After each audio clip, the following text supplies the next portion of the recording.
நீங்கள் விஜயை சாதாரண ஆளாக நினச்சிங்கன்னா தப்பு. அவருக்கு வந்து பல முகங்கள் உண்டு.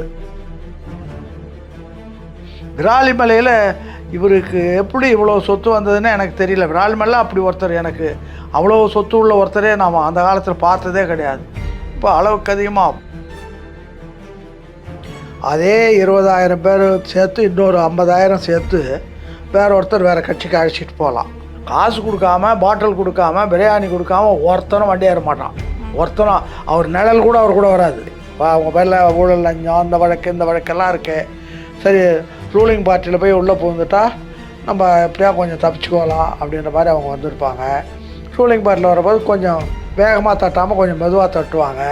இவங்க வர்றவங்கெல்லாம் வந்தது இவங்களெல்லாம் போட்டு இந்த அடிமாடுங்களை போட்டு அடைச்சி வச்சுருப்பாங்க பல ஊர்களில். அதை மாதிரி இவங்களை போட்டு அடைச்சிட்டு இவங்க எதிர்பார்த்து வர்றது வேறு.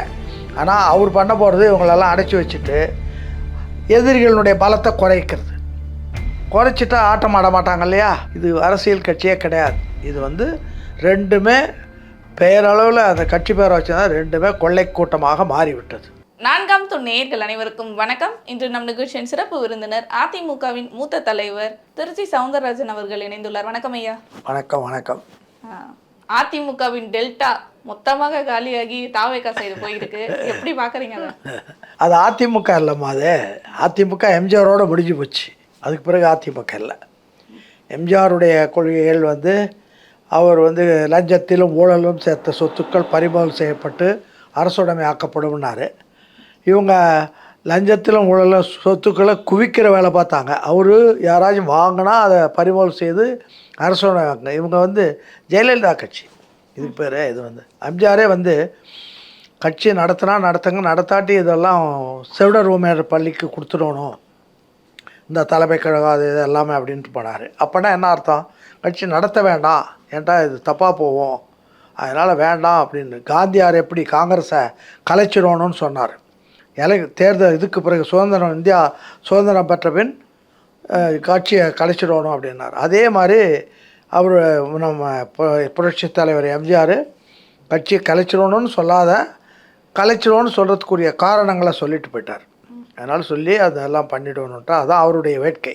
ஆனால் இப்போ விஜயபாஸ்கர் அவர்கள், அதாவது என்ஆர் விஜயபாஸ்கர் அவர்கள், விராலிமலை சட்டமன்ற தொகுதி விஜயபாஸ்கர் அவர்கள் 2 பேருமே வந்து கிட்டத்தட்ட 20,000 பேர்கிட்ட கூட்டிட்டு போயிட்டு ஆதரவாளர்களோட இணைந்திருக்காங்க. இப்போ அவங்க இந்த பக்கம் போனது தாவேகாவிற்கு ஒரு பலமாக பார்க்கப்படுதா சார்? அதே 20,000 பேர் சேர்த்து இன்னொரு 50,000 சேர்த்து வேற ஒருத்தர் வேறு கட்சிக்கு அழைச்சிட்டு போகலாம். இப்போ மக்கள் வந்து யார் காசு கொடுக்குறாங்களோ அவங்களுக்கு போகிறதுக்கு அவங்க அதுக்கு ஒரு கான்ட்ராக்டர், ஒப்பந்தக்காரரு, கண்காணி எல்லாம் இருக்காங்க. அவங்கள்ட்ட சொல்லிட்டா 1000 பேர் அழைச்சிட்டு வா, அல்ல 5000 பேர் அழைச்சிட்டு வா, அல்லது 1,00,000 பேர் அழைச்சிட்டு வான்னா ரெடியாக கொண்டாந்துருவாங்க. மக்களை இது மாதிரி கொண்டு வந்து சேர்க்குறது ஒரு பெரிய வேலையே கிடையாது. காசு இருந்தால் இப்போ நான் வந்து திருச்சி மாவட்டம் புதுக்கோட்டை உட்பட்ட மாவட்டத்துக்கு நான் வந்து செயலாளராக இருந்தேன். அங்கே அங்குலமாக என்ன இருக்குன்னு தெரியும். இப்போ விராலிமலையில் நான் அதிமுக ஆரம்பித்த போது சுப்பிரமணியம்னு ஒருத்தர் ஒன்றிய செயலாளர், சாதாரண பண்டாரம், கோயிலில் போய் மணி அடிப்பார், அது மாதிரி இருக்கும். ரொம்ப சின்ன ஆள் தான் இருந்தாங்க. இவங்கெல்லாம் எப்படி வளர்ந்தாங்கன்னா, அங்கே இருந்த மலைகளை காணோம், ஆறுகளை காணோம், எல்லாத்தையும் கபலீகரம் பண்ணிவிட்டு வளர்ந்து போய் உட்காந்துருக்காங்க இன்றைக்கி. அதுக்கு தான் அவங்க அரசியலை தேடுறாங்க. பொதுவாக அரசியலுன்றது எப்படி இருக்கணும்னா, தொண்டு செய்கிறவங்க வரணும், தொண்டு உள்ளம் படைத்தவர்கள் இருக்கணும். அரசியலில் போய் சம்பாதிக்கணும்னு நினச்சா வரக்கூடாது, அதான் இது. ஆனால் இவங்க இந்த ஜெயலலிதாவுக்கு பிறகு என்னாச்சு, இன்னும் சொல்லப்போனால் திமுகவில் கருணாநிதி ஒரு கட்டம் வரைக்கும் கொஞ்சம் சரியாக இருந்தார், அதுக்கு பிறகு அவுத்து விட்டார். அதே மாதிரி ஜெயலலிதாவும் கொள்ளையடிக்கிறதுக்கு விட்டாங்க. அவங்களும் கண்ட இடத்துல 1000 ஏக்கரு, 500 ஏக்கரு, 300 ஏக்கரு, ஊராக போகிற இடத்துலலாம் அரண்மனைகள் கட்டி வருது, ஆடம்பரமாக இருக்கிறது எல்லாம் இந்த மாதிரி வேலைகள்லாம் பண்ணிட்டாங்க. இது அரசியல் கட்சியே கிடையாது. இது வந்து ரெண்டுமே பெயரளவில் அந்த கட்சி பேரை வச்சுதான் ரெண்டுமே கொள்ளை கூட்டமாக மாறிவிட்டது. இதுதான் உண்மை. ஆனால் அதிமுக இப்போ அதிமுகன்னு பேர் சொன்னால் பெயர் மட்டும்தான் இருக்குது. அதில் பெயர் சொல்கிற விதமாக எடப்பாடி அவர்கள் இருக்கார். அதை தாண்டி இப்போ வேறு யார் இருக்காங்க? எடப்பாடிக்கு அதிமுக கொள்கை தெரியுமா? 73 உருவாக்கின கொள்கை பட்டயம் இருக்குது. அதில் என்ன சொல்கிறார் எம்ஜிஆர்? டெல்லியை பார்த்தே சொன்னார். என்ன சொன்னார்னா, கட்டுண்டு வாழோம். யாருக்கு? டெல்லிக்கு.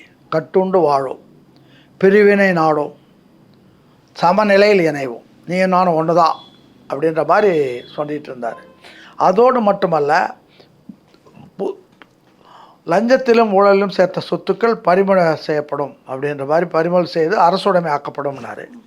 அவர் கடைசி காலத்தில் சட்டமன்றத்தில் கூட ஒரு தடவை பேசுகிற போது சொன்னார், நானோ எனக்கு வேண்டியவர்களோ தமிழ்நாட்டிலோ வெளிநாட்டிலோ ஒரு இடம் வாங்கியதாக நிரூபித்தால் இந்த சட்டமன்றத்தில் தூக்கில் தொங்குவதற்கு தயார்னார்.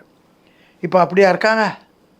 ஒவ்வொருத்தருக்கும் தூக்கு கொடுக்கணும்னா ஒவ்வொருத்தருக்கும் லட்சக்கணக்கான தூக்கு கொடுக்கணும், ஒரு தூக்கு பத்தாது, அப்படி தான் இருக்கும்.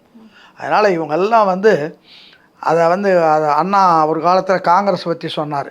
அவர் 67 சொன்னார், கரையான் புற்றெடுக்க கருணாகம் குடி புகுந்து விட்டதுன்னார்.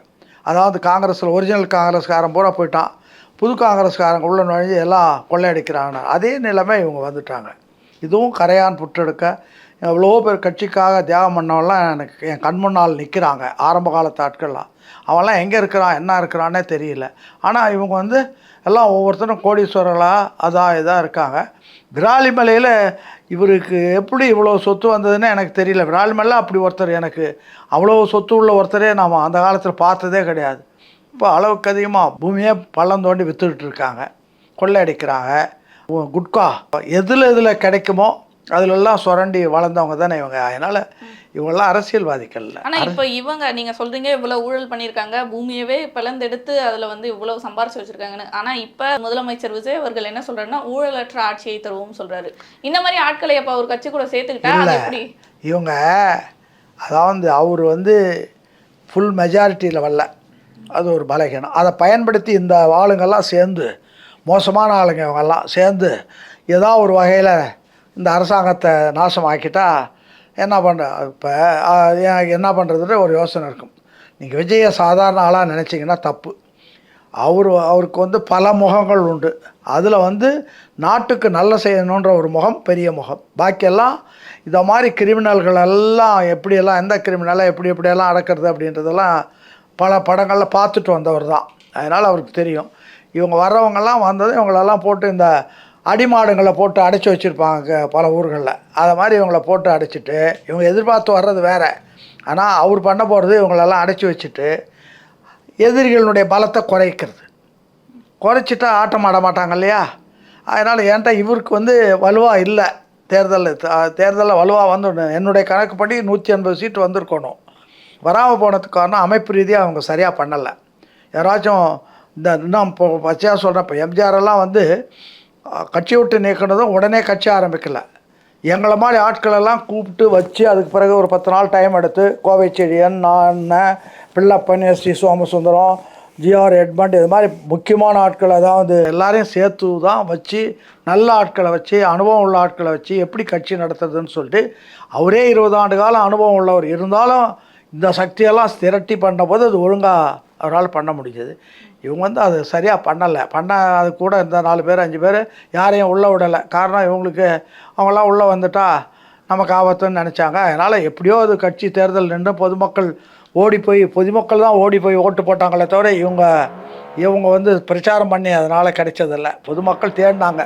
இந்த 2 பேரையும் பார்த்து பயந்து யாராச்சும் வருவாங்களா, நம்மளை வாழ்விக்க வருவாங்களா, காப்பாற்ற வருவாங்களான்னு பார்த்து தேடிட்டு இருந்தாங்க. அப்போ விஜய் வந்ததும் போய் ஓட்டு போட்டான், அவ்வளோதான் விஷயம்.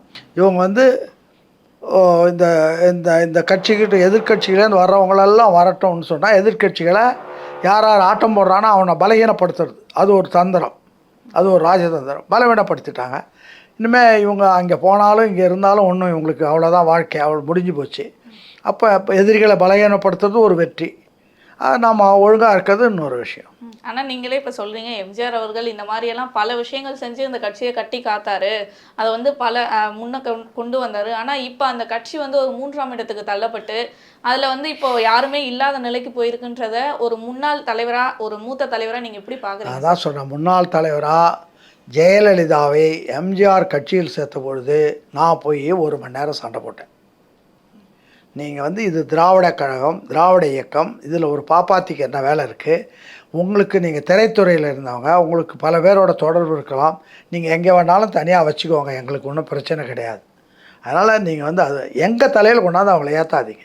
நாங்கள் பெரியாரை அண்ணாவை தலைவரை ஏற்றுக்கிட்டோம், நீங்கள் அதே கொள்கைகளை சொல்லி வந்தீங்க, அதனால் உங்களை ஏற்றுக்கிட்டு வந்தோம்.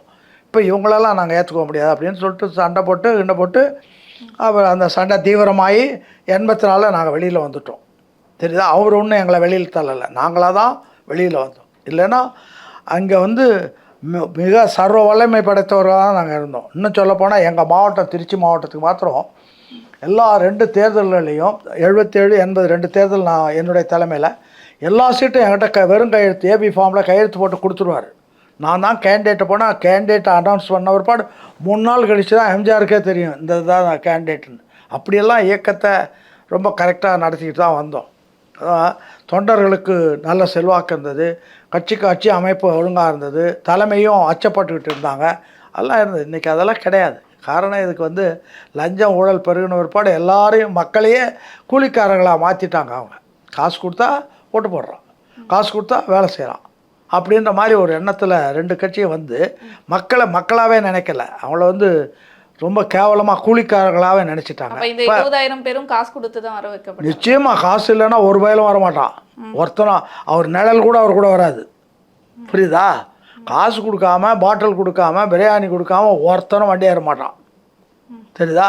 அதெல்லாம் ஒன்றும் சந்தேகம். விஜயபாஸ்கர் அவர்கள் இன்னொரு விஷயமும் சொல்லியிருந்தாரு, அதாவது இது வந்து ட்ரெய்லர் தான், மெயின் பிக்சர் இன்னும் பார்ப்பீங்கன்ற ஒரு விஷயமும் சொல்லி. எல்லாம் மெயினாக அதுதான் 2 மெயின் தான். டிஎம்கேலேருந்து பல பேர் வரலாம், எல்லாரையும் சார் ரெண்டும் கட்சிகளே இல்லைம்மா.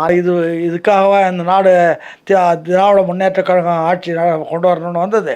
ஆனால் விஜயபாஸ்கர் அவர்களே அந்த கடிதம் எழுதுவாங்க இல்லையா, ராஜினாமா பண்ணும்போது அந்த கடிதத்தை 1க்கு 2 முறை நீங்கள் படிச்சிங்கன்னா உங்கள் கண்ணில் இருந்தே தண்ணி வரும். அந்த அளவுக்கு வந்து நான் இருக்குது. ஏன்னா அதிமுக, அதாவது எம்ஜிஆர் அவர்கள் மீதும் ஜெயலலிதா அவர்கள் மீதும் நான் வந்து அதிக ஒரு பற்று வச்சுருந்தேன். அதை எடப்பாடி போன்ற ஒரு தனிநபர் முடிவுனால இந்த மாதிரி ஆயிடுச்சு கட்சி அப்படின்னு ரொம்ப வருத்தப்பட்டு சொல்லியிருக்காரு. எம்ஜிஆர் அண்ணா காலத்தில் விஜய் இல்லை, எம்ஜிஆர் காலத்தில் இவர் குழந்தையாக வந்து போனார்னா அவர் 6-7 வயசு குழந்தையாக இருந்திருப்பார். உண்மையான நடவடிக்கைகள் நான் படித்தோ அனுபவ ரீதியோ தெரிஞ்சுக்கணும், என்னான்னு தெரியணும். ஒரு மக்களை சந்தித்து ஒரு மோசமான 2 அரசுகளை இப்போ அவருக்குள்ள உள்ளது என்னென்னா, இந்த 2 பேரும் அயோக்கியனுங்க, இவங்களை யாரும் ஒழிக்க மாட்டாங்களான்னு பார்த்தாங்க, ஒழிச்சிட்டார். சரி, இதுக்கு முன்னாடி வந்து பணம் இல்லாமல் தேர்தலில் நிற்க முடியாது, 20 கோடி 30 கோடி வேணும்னாங்க, பணமே இல்லாமல் தேர்தலில் கொண்டாந்துட்டார். ஜாதி இல்லாமல் நிற்க முடியாதுன்னாங்க, அதையும் ஒழிச்சிட்டார். இந்த 3 காரியங்களுக்காக அவர் எப்பயுமே நான் பாராட்ட கடமைப்பட்டிருக்கேன். தொண்டர்களோடையும் நல்ல தொடர்பு கிடையாது, மக்களோடையும் தொடர்பு கிடையாது, எல்லாரும் வெறுத்து போயிருக்கிறாங்க. தனியாக இவங்களுக்கு என்ன ஓட்டு எங்கே மேலேருந்து வந்து விழுமா? ஆனால் இப்பயும் 1 கோடி மக்கள் வந்து வாக்களிக்கிறாங்க அதிமுகவுக்கு, அந்த கட்சி. அது வேற. இப்போ யாருக்கு பண்ணுறதுன்ற ஒரு விஜய் வருவார்னு யார் சொன்னா? நான் ஒருத்தன் தான் முதல்லேன்னு சொல்லிக்கிட்டே இருந்தேன். இப்போ ஒவ்வொரு வீட்லேயும் எடுத்துக்கிட்டா அண்ணனோ புருஷனோ அப்பாவோ குடித்து அழிஞ்சு போயிருக்கு அந்த குடும்பம். இதுக்கு யார் காரணம்? அதை பற்றி இவனுங்க எதாவது பேசுகிறானுங்களா? அதே மாதிரி இயற்கை வளங்கள், மணல் கொள்ளை, அதாவது நான் சென்னைக்கு வந்தபோது இருந்த மலைகளே காணோமா? கொஞ்சம் ஏமாந்தால் அவங்க திருவண்ணாமலையே எடுத்துகிட்டு போயிடுவானுங்க. அது முடியல, அது அதில் ஆணி அடித்து வச்சுருக்கு, இல்லைன்னா மழை போயிடும். ஒரு கதை ஒன்று சொல்லுவான் அந்த காலத்தில், காடு கடை ஆடு விடு. காடு கடணுன்னா ஆடை விட்டேன்னா, ஆடு மேய்ஞ்சதுன்னா அந்த துளிர்க்காது அந்த செடி, பழமொழி உண்டு. அது மாதிரி இவங்க புகுந்த எல்லாத்தையும் நாசம் பண்ணிட்டானுங்க, ஒன்றும் இல்லைங்க. ஆனால் அவங்க 2 பேருடைய பவர் எப்படி இருந்துச்சு சார்? அதிமுகவில் இருக்கும் போதும் சரி, இப்போ விஜய் அவர்கள், அதாவது முதலமைச்சர் விஜய் அவர்கள் கிட்ட வந்திருக்காங்க, அவங்க பவர் எந்த அளவுக்கு இருக்கு சார் அவங்களுக்கு? இப்போ இருக்கிற மாதிரி ஒரு மாயை இருக்கும், ஆனால் இருக்காது. இருக்கு ஆனால் இல்லை அப்படின்ற மாதிரி வடிவேல், அது மாதிரி தான் இது. அப்போ அதனால எந்த ஒரு பலமும் அவங்களுக்கு பல பாதுகாப்பு தேவைப்படுது. அவங்க மேலே ஊழல் லஞ்சம் இந்த வழக்கு இந்த வழக்கெல்லாம் இருக்கு. சரி, ரூலிங் பார்ட்டியில் போய் உள்ளே புகுந்துட்டா நம்ம எப்படியா கொஞ்சம் தப்பிச்சுக்கோலாம் அப்படின்ற மாதிரி அவங்க வந்திருப்பாங்க. ரூலிங் பார்ட்டியில் வரும்போது கொஞ்சம் வேகமாக தட்டாமல் கொஞ்சம் மெதுவாக தட்டுவாங்க. ஏன்னா இவர் விஜய் என்ன நினச்சிட்டு இருக்காரு எனக்கு தெரியல. எல்லாம் வந்துட்டோம், வந்த பிற்பாடு பார்த்துக்கோன்னு கூட இருக்கலாம், அல்லது வந்த பிற்பாடு அவங்கள அடையாளம் காட்டுறதுக்கு இருக்கலாம்.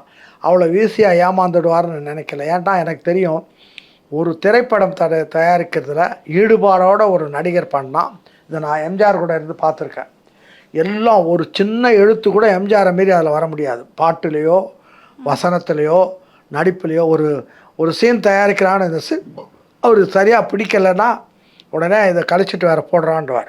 அப்படிப்பட்ட இது எல்லாத்துலேயும், எடிட்டிங்கில் பாட்டில் எல்லாத்துலேயும் அவங்க வந்து ரொம்ப சீரியஸாக இருப்பாங்க. அதனால் ஒரு பெரிய நடிகர், அதனால் அவரும் அந்த துறையில் அதெல்லாம் கவனித்து தான் இருப்பார். அதனால் எல்லாத்தையும் தெரிஞ்சு இருக்கிற வாய்ப்பு ஏராளமாக இருக்குது.